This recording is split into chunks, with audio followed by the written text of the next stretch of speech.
Hola,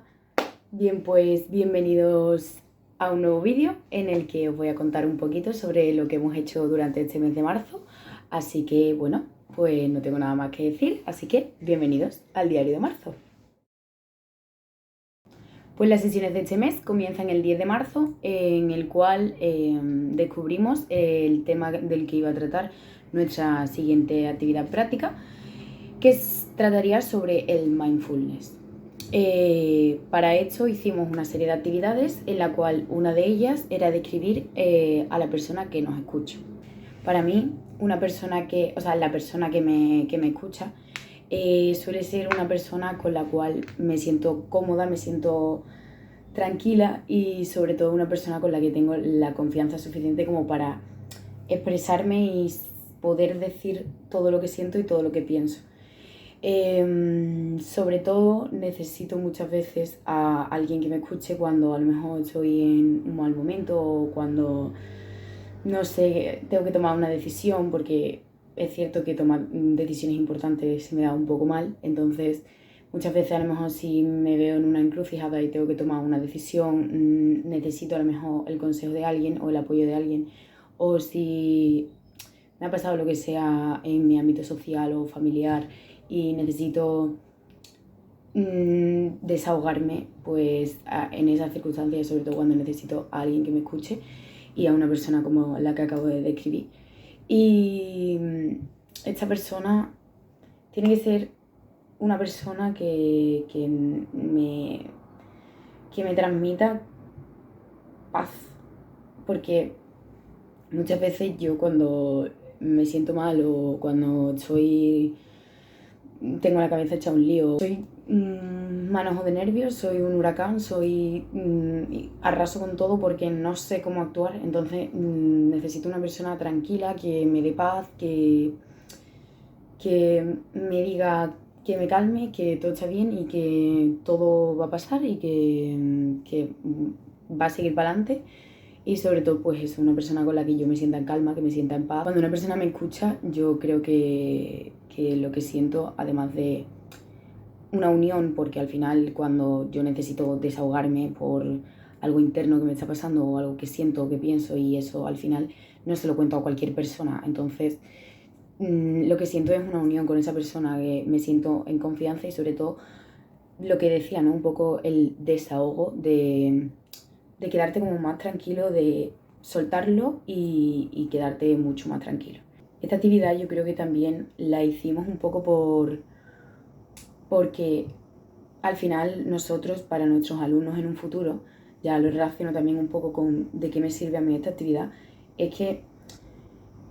al final nosotros un poco para nuestros alumnos, siendo sus maestros, sus tutores, es lo que ellos van a necesitar de nosotros, una persona en la que apoyarse, una persona en la que confiar. Tiene que haber como un vínculo afectivo de alguna forma en el que el alumno se sienta completamente a gusto con el tutor o con el profesor y que pueda realmente sentirse cómodo y sentir que si le pasa cualquier cosa o que si necesita cualquier cosa, su profesor va a estar ahí. Y entonces al final yo creo que eso es un poco la imagen que debemos tener de nosotros mismos respecto, o sea, de cara a nuestro futuro laboral. Después de haber hecho esta actividad el día 15 de marzo, ya comenzamos a enfocar un poco lo que sería la segunda actividad práctica, en la cual por los equipos de trabajo debíamos crear un recitado de mindfulness. Yo cuando nos presentaron esta actividad no sabía cómo afrontarla, porque yo nunca me había parado realmente ni a escuchar un mindfulness, ni a sentir lo que provoca un mindfulness. Nunca había indagado sobre el mindfulness, en lo que puede provocar en una persona, en lo que te puede ayudar, en las ventajas que tiene.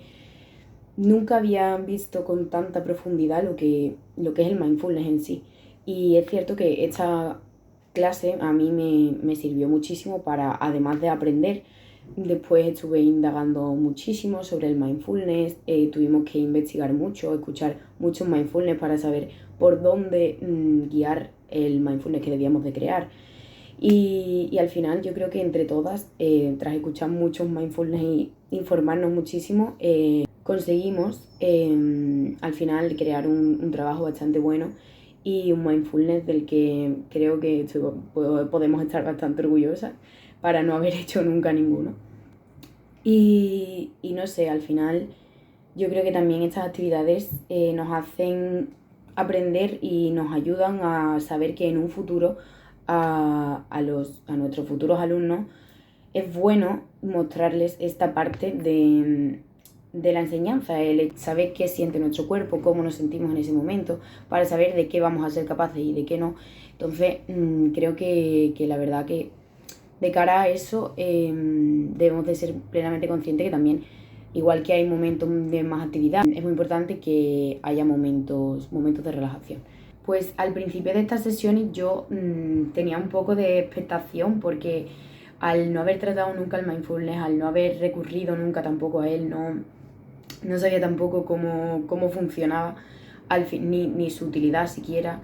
Al final eso me creaba un poco de expectación por no saber cómo lo íbamos a hacer, qué iba a pasar, cómo lo íbamos a afrontar, ni realmente para qué nos estaba sirviendo esto.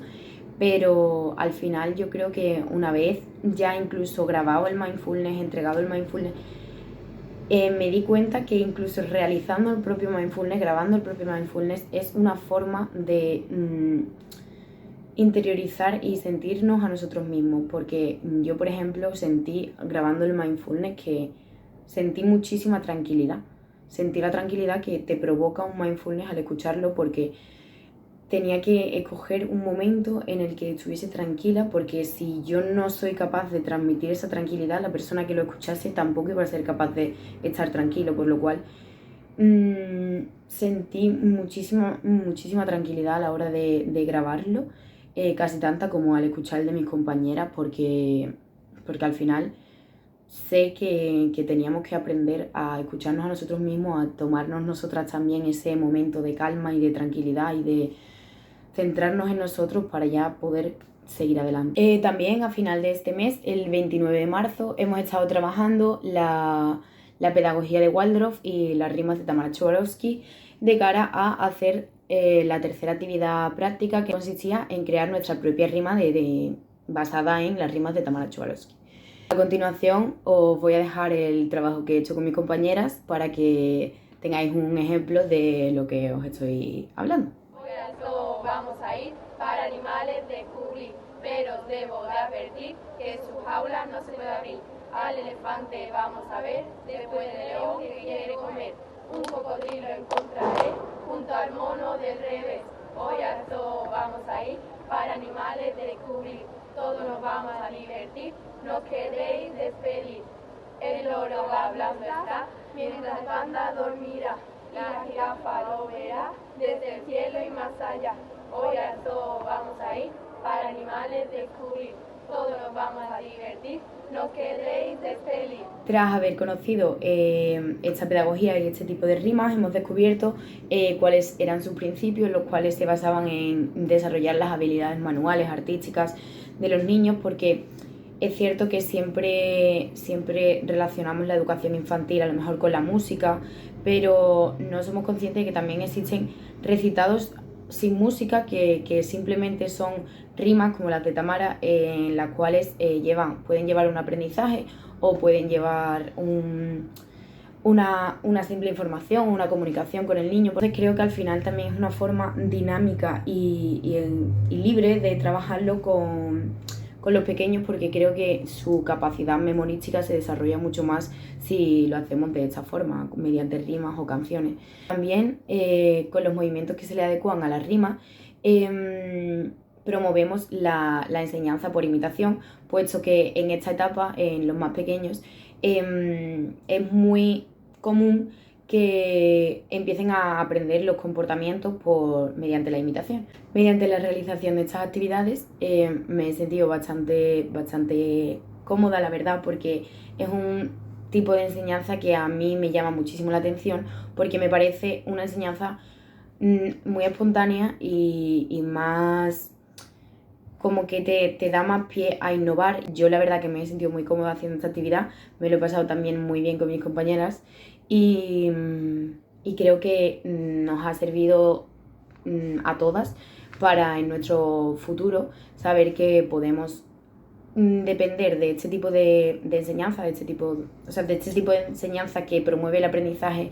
libre y por imitación, con enseñanza espontánea.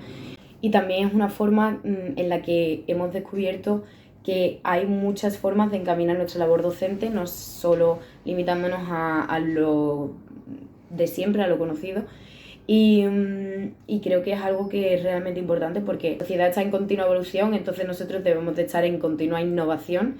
y evolucionar con la propia sociedad, por lo cual yo creo que siempre vamos a tener que disponer de más tipos de enseñanza, de más recursos para dar esta enseñanza, y creo que este tipo de enseñanza es una muy buena opción para esta etapa, por lo cual creo que esta actividad ha sido bastante enriquecedora para nosotros como de cara a nuestra labor docente en un futuro.